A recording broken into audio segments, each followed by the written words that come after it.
What is going on, guys? In this video, we're going to be talking about my primary chest training for this hypertrophy block and also my three-legged dog.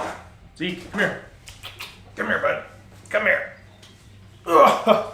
This is Zeke, the new gym dog. He only has 3 legs. He's amazing, and I love him. Hello.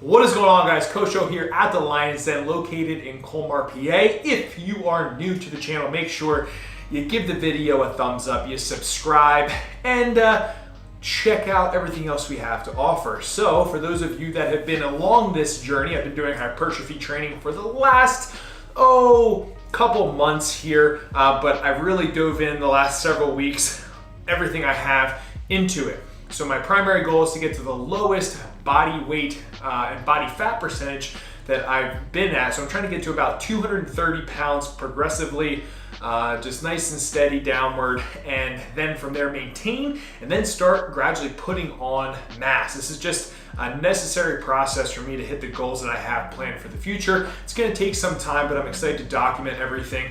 I got RP crew, so Renaissance Periodization, with Dr. Mike Israetel. We have Charlie, and then one of my friends, Dave Smith, who is a competitive bodybuilder, kind of helping me with all of this, and I've talked about them in the other videos. So this is going to be the chest primary day, along with a couple other exercises that I throw in there that I really enjoy. So the first exercise on the list is going to be the close grip bench press. I'm going to do 4 sets in that 10 to 15 range window. Really like doing close grip bench. I always have. You've been following the channel for any period of time. You know I'm a huge fan of close grip bench pressing, mainly for tricep development and carry over to the press, especially in strongman. We need to have a big press. But for this program, just trying to build the chest and triceps in general. Really what we're trying to do here is keep the elbows nice and tight. We don't want to flare out too much, and we just want to pick a grip that feels comfortable and hits the chest and triceps as much as possible. We want to make sure that we are getting that full range of motion going all the way down, touching our chest and driving straight up. So pretty simple. I think I worked up to 265. And just as a bonus, you are lucky that you get to see me almost die in this video. Yes, I didn't put spotting arms on it. For some reason, I thought that I could get 1 extra rep, and my triceps pretty much completely gave out. I don't even think I locked it out. I just got lucky that the J cups were low enough for me to just throw the bar backwards. It was embarrassing. But you live and you learn, or you die and you don't.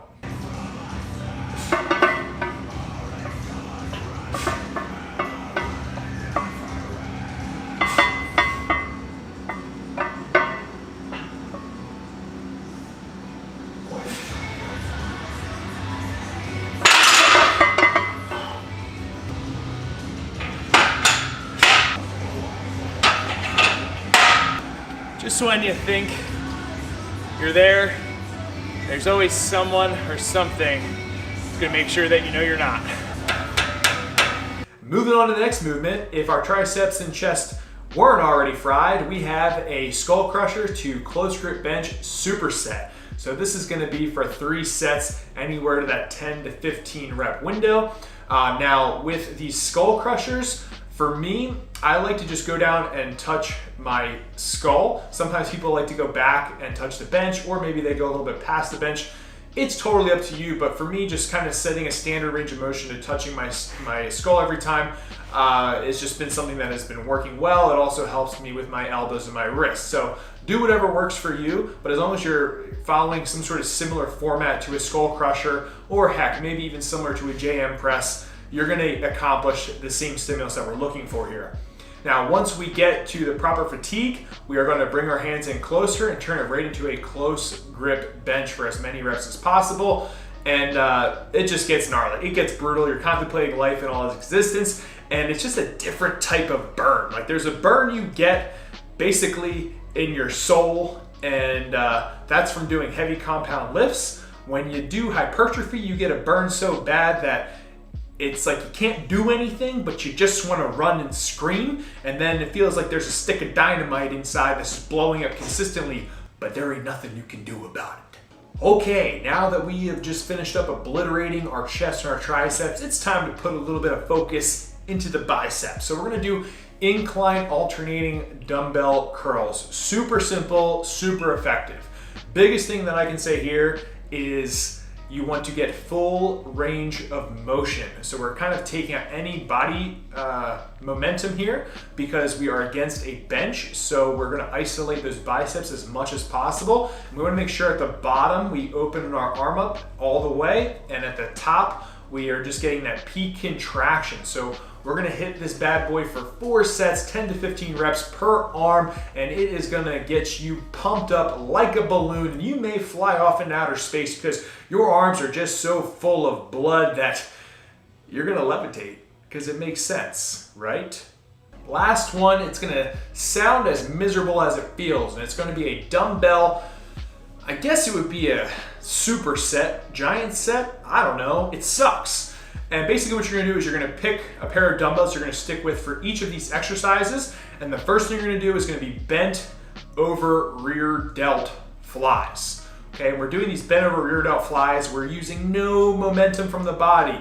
Keep it very strict. Okay, once you have technical failure, you're going to stand up, you're gonna shake it out, 3 to 5 seconds. You're gonna go right into lateral raises for the shoulders. Okay, so we're bringing those out to the side. Same thing here, good consistent range of motion. If you want to make it even more gnarly, you can add a little bit of a pause at the top. Once you have technical failure, meaning that your elbows start bending or you can't get to the same height every single time, you're going to shake it out 3 to 5 seconds. You're going to go right into dumbbell upright rows for as many reps as possible. Once you have technical failure there, you are done. You're gonna rest maybe 2 minutes and then go through this 2 more times. It sucks. You have to somehow find the enjoyment in this burn, in this misery and agony as you just want to die. But it will be worth it, because when you start walking through doors, you're gonna notice that the frames are starting to pop off and you're gonna be like, damn, I'm glad I listened to that guy.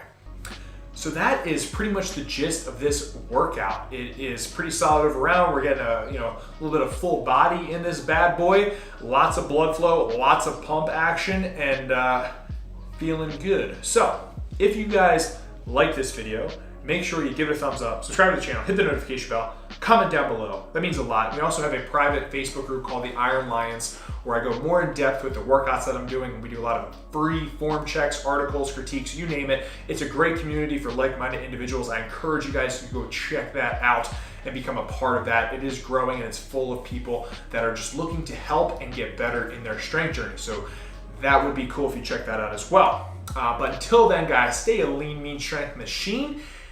Stay healthy, stay strong, and keep living your life to the fullest, baby.